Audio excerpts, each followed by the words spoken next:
2 साल बेमिसाल। और अब देखिए आपका अपना न्यूज़ 24 एक्सप्रेस नए अंदाज में। नमस्कार, आप देख रहे हैं न्यूज़ 24 एक्सप्रेस और मैं हूं नेहा परिहार आपके साथ। आइए रुक करते हैं आज के बुलेटिन की ओर। पुलिस की ऐसी क्या मजबूरी की घटना के 55 दिन बीते मगर एफआईआर दर्ज नहीं की गई। जांजगीर चांपा जिले के शिवरी नारायण में कश्यप समाज के नाम पर चंदा उगाही करने वाले समाज के ठेकेदारों ने 3 लाख का चंदा नहीं दे पाने पर अपने ही समाज के एक युवा व्यवसायी का व्यापार उजाड़ दिया। उनके दुकान को पूरी तरह तोड़फोड़ कर बर्बाद कर दिया। गले में रखे नगद 25,550 रुपए सहित 5 लाख रुपए कीमत की सरई सागौन की लकड़ी भी लूट कर ले गए। उससे मारपीट भी की और जान से मारने की धमकी देकर चले गए। ये पूरा कारनामा सरेआम दिन दहाड़े अंजाम दिया गया। इसके बावजूद पीड़ित व्यवसायी 55 दिनों से थाने के चक्कर काट रहा है मगर अब तक उसकी एफआईआर दर्ज नहीं की गई है। मेरा नाम ललित कुमार कश्यप है। हमारी सिमुनान में कश्यप फर्नीचर मार्ट के नाम से दुकान है जो कि लगभग 20 वर्षों से संचालित है, जिसका किराया हम नियमित रूप से देते आ रहे हैं, जो कि कनौजिया कुर्मी समाज की सामाजिक संपत्ति है। जो धर्मशाला है वो उसमें हमारी दुकानें हैं और उसमें छोटे लाल कश्यप जो अपने आप को समाज का पदाधिकारी बताता है और हाई कोर्ट का बहुत बड़ा वकील बताता है अपने आप को, उसके द्वारा 3 लाख रुपए की जबरन पगड़ी के तौर पर मांग की जा रही है, जिसका हमने कहा कि इतनी बड़ी राशि हम नहीं दे सकते। तो छोटे लाल कश्यप द्वारा दिनांक 19/11/2021 को लगभग दर्जन भर बाहरी गुंडों को बुलाकर एवं अन्य साथियों द्वारा हमारे दुकान में जबरन घुसकर 3 लाख रुपए की मांग की गई। हमारे द्वारा जब मना किया गया तो छोटे लाल कश्यप ने हमें धमकी दी कि मैं समाज का बहुत बड़ा पदाधिकारी हूँ और बहुत बड़ा वकील हूँ, मेरा पुलिस कुछ नहीं बिगाड़ सकती, तुम लोग को 3 लाख रुपए देना पड़ेगा। तब हम मना किए तो उनके द्वारा हमारे साथ जब मारपीट की गई एवं हमारे दुकान में रखे फर्नीचर सामानों को रोड में फेंक दिया गया और कहा गया कि जब तक 3 लाख रुपए नहीं दोगे तब तक दुकान चलाने नहीं देंगे। जिसकी शिकायत मैंने शिवनान थाना में उसी दिन 19/11/2021 को दी। तब शिवनान थाना द्वारा कहा गया कि मामले की जांच की जाएगी और एफआईआर दर्ज की जाएगी, लेकिन आज दिनांक तक किसी भी प्रकार की कार्रवाई अपराधियों के विरुद्ध नहीं की गई है, जिससे अपराधियों के हौसले बुलंद है। घटना की सीसीटीवी फुटेज भी है जिसको हमने थाने में जमा करा दिया है एवं जो हमारे दुकान में नुकसान हुआ है फर्नीचर का, जिसका हमारे पास ओरिजिनल जीएसटी बिल है, वो भी जमा कराया जा चुका है। और जो हम किराया का रसीद दे रहे थे उसका रसीद पिछले 20 सालों का और अभी सितंबर माह तक का रसीद जो 5,000 रुपये किराया है वो हम जमा करा रहे थे, उसकी रसीद की फ़ोटो कापी भी हमने थाना में जमा करा दी गई है, लेकिन आज तक पुलिस द्वारा कोई कार्रवाई नहीं की गई है, जिससे अपराधियों के हौसले बुलंद है। जिससे क्षुब्ध होकर मैं आज एसपी के साहब के पास में शिकायत करने आया हूँ। एसपी साहब ने हमें आश्वासन दिया है कि जल्द ही अपराधियों पर एफआईआर दर्ज की जाएगी, उन्हें गिरफ्तार करके सब विधिवत कार्रवाई की जाएगी। जी सर, शिवनारायण का मामला है सर। इसमें 2 माह पूर्व मारपीट किया गया था और सामान की तोड़फोड़ भी की गई थी सर, और अब तक एफआईआर भी दर्ज नहीं हो पाया था सर, तो क्या कहेंगे? ललित कश्यप निवासी शिवरी नारायण के द्वारा अनावेदक गण छोटे लाल कश्यप, लक्ष्मण कश्यप, राम दुलार एवं अन्य के विरुद्ध एक पुलिस अधीक्षक महोदय को संबोधित शिकायत पत्र दिया गया है, जिसमें दुकान में घुसकर गाली गलौज करने, जान से मारने की कोशिश करने और अवैध उगाही का वो लगाया गया है। तो इसको शिकायत को जांच हेतु भेजा गया है, जांच के दौरान कार्रवाई की जाएगी। नगर में बढ़ते कोरोना के खतरे को लेकर नगर परिषद सतर्क हुआ। जगह जगह पर सैनिटाइज कर मैसेज दिया जा रहा है।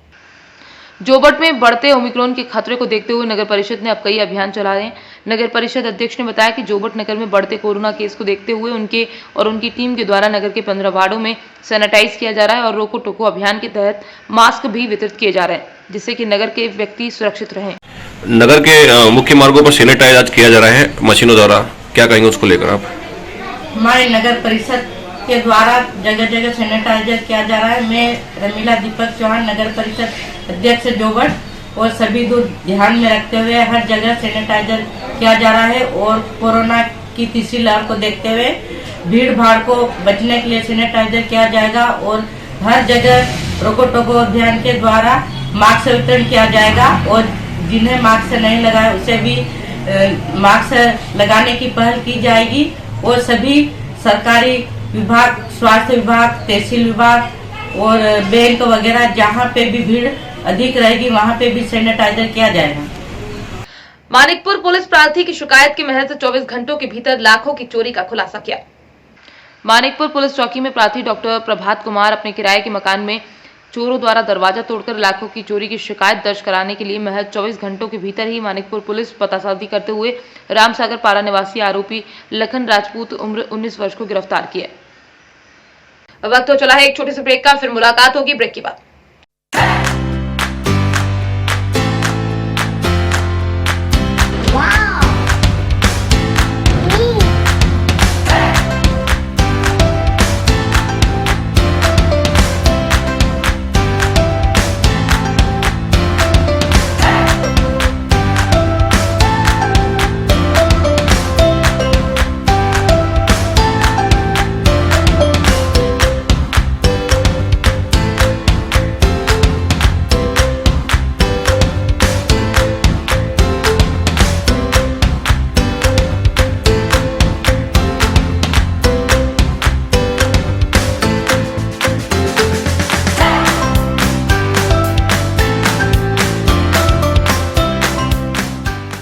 ब्रेक के बाद एक बार फिर आप सभी का स्वागत है। आइए बढ़ते हैं अगली खबर की ओर।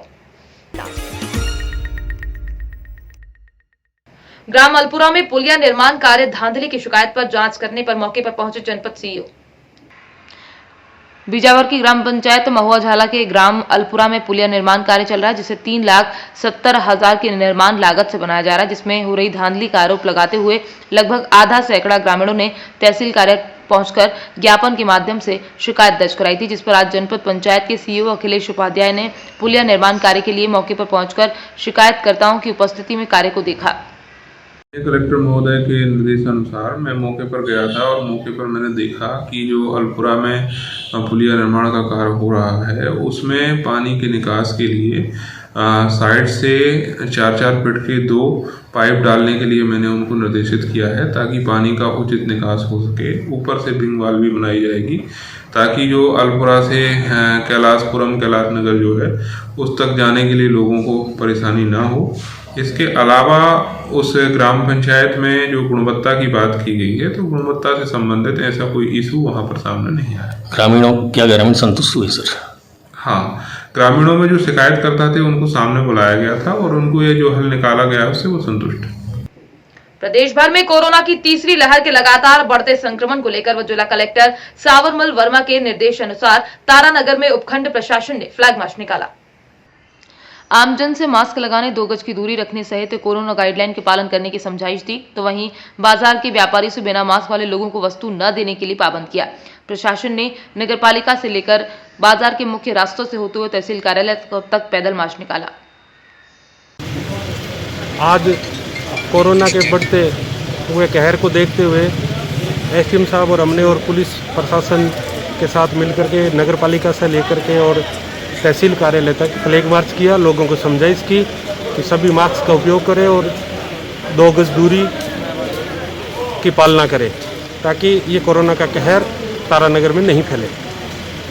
जिला कलेक्टर महोदय के निर्देशानुसार एवं राज्य सरकार के नए गाइडलाइंस के मुताबिक कोविड गाइडलाइंस की पालना करने के लिए एवं नियमों की सख्ती से पालना कराने के निर्देश दिए गए हैं।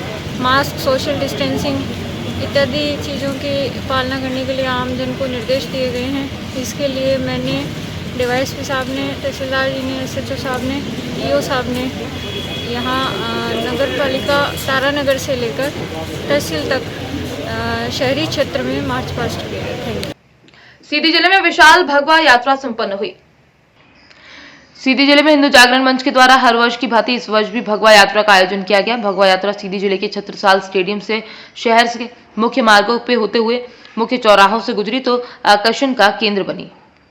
हिंदू धर्म का आज एक शक्ति प्रदर्शन कह सकते हैं। क्या मानते हैं आप कि ये रैली जो है आपकी क्या आगे चल के क्या हुआ? ये धर्म जागरण मंच की ओर से कार्यक्रम आयोजित था और उसके साथ साथ तमाम यहाँ के जो जितने भी हिंदुत्व की संस्थाएं हैं, संगठन हैं, उन सबकी ओर से था। और शक्ति प्रदर्शन विशेष तो कुछ नहीं, नियमित है, हर वर्ष करते हैं और पिछले 5 वर्षों से सतत हो रहा है। हिंदू जागरण मंच इसमें सतत भूमिका निभा रहा है और हमारे संत जो दूर दूर से पधारे हैं वो भी इसमें सम्मिलित होने आए और पूरे नगर के लोगों का उत्साह था, लोगों की इच्छा थी कि ऐसा होना चाहिए, इसलिए कार्यक्रम हुआ है। ये जिस हिसाब से सफल आयोजन हुआ है तो क्या कहना चाहिए, क्या संदेश देना चाहिए? क्योंकि आप सब देखने वाले हैं, इसी जिले के निवासी हैं और विगत कई वर्षों से चल रहा है। एक प्रयास है संपूर्ण हिंदू समाज एकजुट हो, उसी के प्रयास में अपन घर घर जाकर लोगों को से बात करके उनसे आग्रह करके लाते हैं, कार्यक्रम में बुलाते हैं और उन्हीं सबकी इच्छा शक्ति ने हमेशा इस कार्यक्रम को आशीर्वाद दिया, इस आयोजन को सफल बनाने का भी प्रयास किया है। बस यही रहा है, सबका धन्यवाद, जितने सारे लोग आभार। आज के बुलेटिन में फिलहाल इतना ही। बने रहिए न्यूज़ 24 एक्सप्रेस के साथ। नमस्कार।